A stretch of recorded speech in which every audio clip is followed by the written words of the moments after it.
are different. The whole source is different. Here the source is one, and alhamdulillah, it has been preserved, and it will be preserved till eternity. Hope that answers it. Brother Zakir, I have a question that many non-Muslim brothers and Christians, although they realize that Islam is a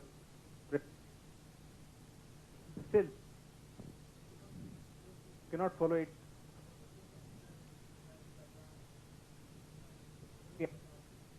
Follow it.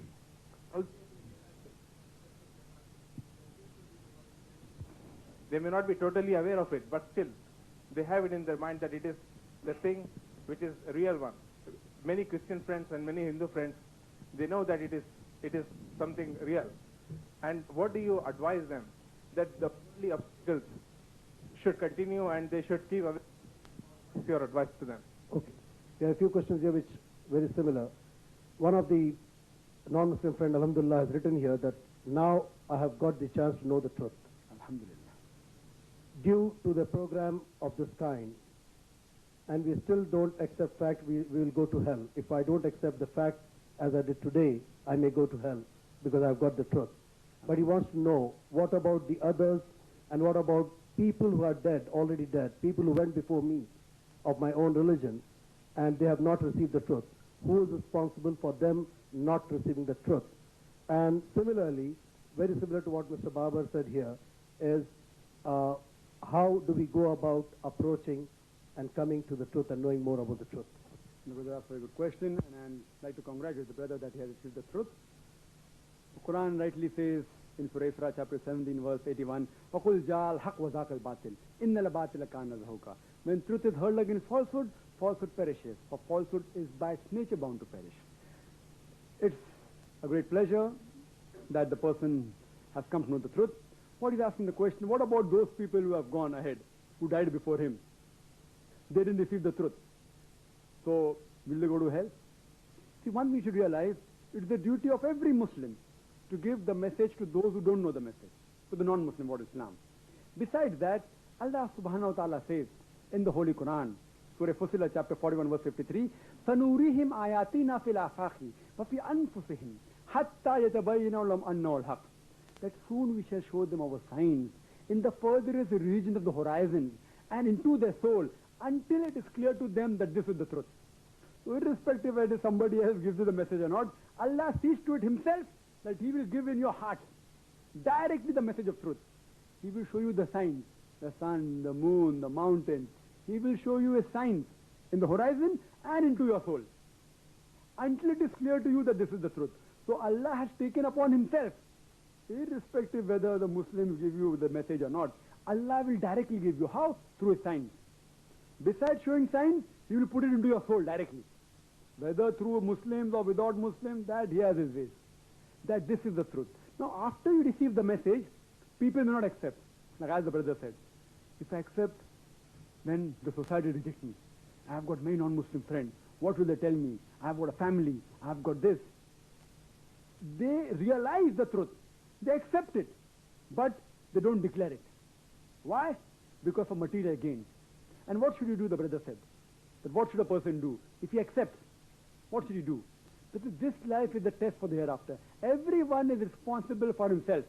The Quran says, no bearer of burden can bear the burdens of others. I cannot bear the burden of my child, of my wife, or of my father. I can advise them. If they don't listen, it's their job. فَذَكِّرْ إِنَّمَا أَنْتَ مُذَكِّرْ. For your job is to deliver the message. I'm not responsible for my relatives or for my friends. It's my job to deliver the message in the best way. But if I say I've understood the message, I won't accept it because, my wife is not agreeing. So then, besides your wife not getting paradise, even you won't go to paradise. And there's a beautiful verse in the Holy Quran. In Surah Tawbah, chapter 9, verse 24, which says, Kul in kana abaukum. Say whether it be for fathers, wa abnaukum, or your sons, wa ikhwanukum, or your brothers, wa azwajukum, or your spouses, your wife, or your husbands, wa shiratukum, or the relatives, wa amwalun iqtaraftumuha, wa tijaratun takshawna kasadaha, wa masakinu tarzawnaha. That whether it be for the wealth that they have amassed, the houses in which you live, the business in which you deal, Allah is asking, what are your considerations? Your fathers, your sons, your wives, your relatives, the wealth that they have amassed, the houses in which you live, the business in which you deal, Oh, if I accept Islam, then I will lose business. You know, most of my customers are non-Muslims. If I accept Islam, then my house may get burnt. If I accept Islam, maybe my father will kick me out of the house. If I accept Islam, my wife will go away from me. What are your considerations? And the verse continues. أَحَبَّ إِلَيْكُم مِّنَ اللَّهِ وَرَسُولِهِ وَجِهَادٍ فِي سَبِيلِهِ. If you love all these things more than Allah, His Rasul, and doing jihad, striving in the way of Allah, Allah says, فَتَرَبَّسُوا, wait, حَتَّى يَأْتِيَ اللَّهِ بِأَمْرِهِ, until Allah brings about His destruction unto you. وَاللَّهُ لَا يَهْدِي الْقَوْمَ الْفَاسِقِينَ. And Allah guides not the perverted transgressors. If you love all these material desires, your parents, your relatives, your sons, your wealth, your business, more than Allah, His messenger, and striving in the way of Allah, Allah says, wait until Allah brings about His destruction unto you. And Allah guides not the perverted transgressors. So you, if the truth has come to you, suppose, for example, I'm giving an example, that now you have come to know, you have studied mathematics, that 2 plus 2 is equal to 4. I give a simple example so that everyone can understand. The same example fits in everywhere. It's a universal example. You have come to know 2 plus 2 is equal to 4. But your father says, no, 2 jama 2 5, 2 plus 2 is 5, so what are you going to do?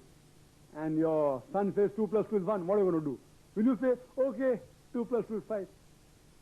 No, you will try and convince your father. If your father is not convinced, at least you will believe in 2 plus 2 is 4. Will you say, see, I know 2 plus 2 is 4, but you know my father, he doesn't agree.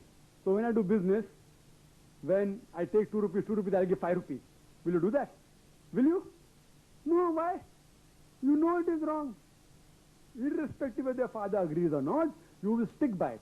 At the same time, don't abuse your father. Don't, as the Quran says, do not say oof to your parents. Even if they're non-Muslim, you have to deliver the message. You have to follow whatever they say as long as they don't say against the Quran. If they say against the Quran, then you can go against them because there's a verse in the Holy Quran. In Surah Nisa chapter 4 verse 135 he says that, Ya ayyuhalladhina amanu, O you believe, stand out firmly for justice as witness to Allah subhanahu wa ta'ala, even if it be against yourself, against your parents and against your relatives. Because if you have to stand as a witness to the truth of God Almighty, you can even go against yourself, against your parents, against your relatives. Because you have to abide by the rules of Allah subhanahu wa ta'ala. If they don't go against the Quran, you have to listen to them and try and look after them and keep to them. So all those who accept the truth, they should proclaim it. Maybe later on, at least in their heart, they should have the iman. If they feel that proclaiming may take 2-3 months, no problem, no problem. But as soon as possible, they should accept it and try and take their relatives out of the thing which they're going on the wrong path. Hope that answers the question.